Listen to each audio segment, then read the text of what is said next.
Chapter 7 Imaginary Friends. An hour or so later, with a slight smell of burned sugar in the air, Jack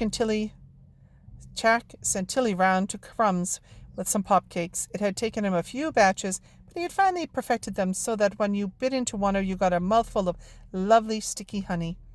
As Tilly stepped onto the street, the fresh air and streams of people clutching takeaway coffee cups and mobile phones were reassuringly solid and familiar. Pushing open the door to Crumbs, she saw that Oscar was in his usual spot, this time doodling on a notepad.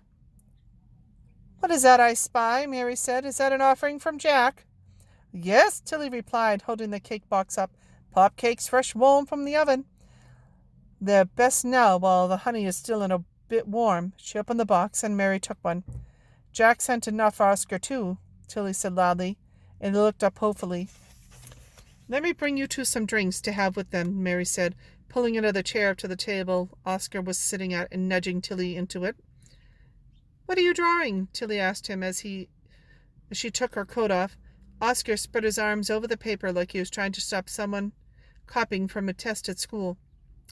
Nothing much, only scribbling, just something to do," he said. "Okay," Tilly said, embarrassed at having made him uncomfortable. She messed with the ends of her hair. She painstakingly smoothed a bent corner of paper. "So, what's your favorite kind of cake?" Oscar asked awkwardly after a pause. "Carrot cake, I think," Tilly said, surprised at the line of questioning. "What's yours?" "Red velvet." "I like that, too," Tilly replied, unsure of how the conversation had dried up so much since that morning. "I like carrot cake, too." The silence seemed to solidify around them.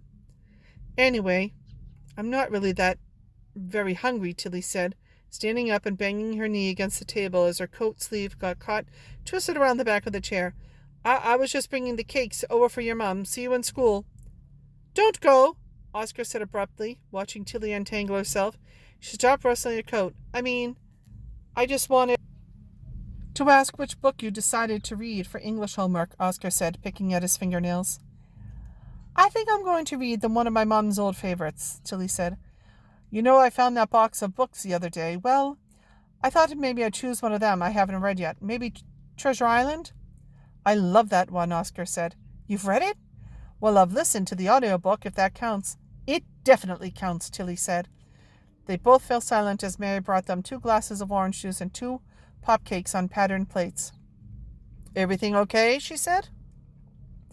"Yes, fine, thank you," Tilly replied automatically.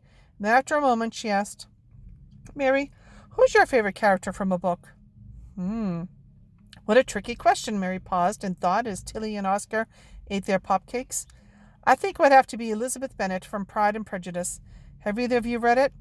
Oscar hadn't, but Tilly nodded her head, although she hadn't read it. She had only seen the TV version that her grandmother watched every Christmas. "Do you ever think about what you would say to her if she was real?" Tilly asked. "I can't say that I ever have before, Tilly, but it's an interesting question, isn't it? I suppose I'd ask her what it was like to live in her family, and what Mr. Darcy was really like. I must admit, Tilly, that part of the reason I love her is how much she reminds me of your mum." "What?" Tilly blurted, remembering the conversation with her grandma earlier. "Yes, I always wanted that Bee had a similar sense of humor to Lizzie's, and your mum was a very sharp observer of people, Tilly. Honestly, she used to make me giggle describing some of the customers who came into Pages and Company. Goodness, it would be fun, wouldn't it, to be able to walk to Lizzie Bennet's?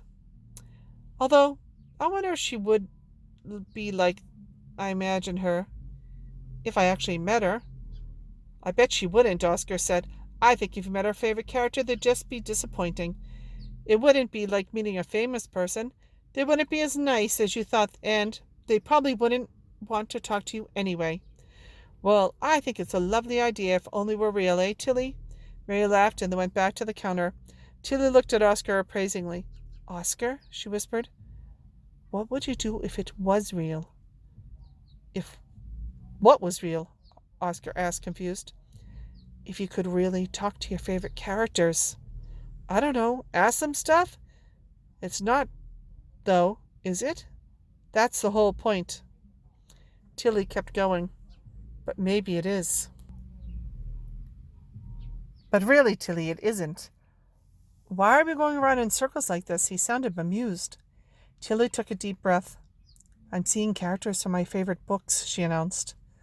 Oscar looked up at her as though he wasn't sure whether she was having him on. Tilly? No, don't look at me like that, Tilly interrupted. I swear I was reading my mum's old copy of Anne of Green Gables when a girl called Anne with red hair turned up in the bookshop. And then I read Alice in Wonderland, and a girl called Alice wearing a big blue dress appeared. And I think my granddad may have been talking to Sherlock Holmes as well. And when my grandma was talking to someone, she reminded me of her mom like... Your grandparents think they've seen book characters too? Oscar said nervously. Oh, no. Well, I don't know. I haven't asked them. I need to do some more investigating first.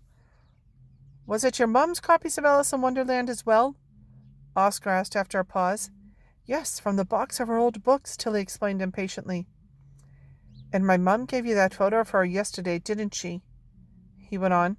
Yes, and... Well, don't take this the wrong way, Oscar said quietly. But do you think maybe it's just been a bit of a weird time with all this stuff about your mum coming up? With the books and the photo and the characters aren't actually in the shop? You're just imagining them a bit harder than usual? I mean, I definitely had an imaginary friend when I was little. He was called Xavier, and he was from Newcastle, and he was a redhead. But anyway, you don't need to be embarrassed with me. I don't know what I'd do if didn't have my mum around. Tilly's face flushed hot. You don't believe me? It's not that I don't believe you, it's just... I should have known you wouldn't understand, she said, standing up. Why? Because no one ever does. Sorry, Oscar said, sounding as embarrassed as she felt. It's just... You know you're not really talking to a fictional characters, don't you? Tilly grabbed what was left of her pop cake and walked out without saying goodbye.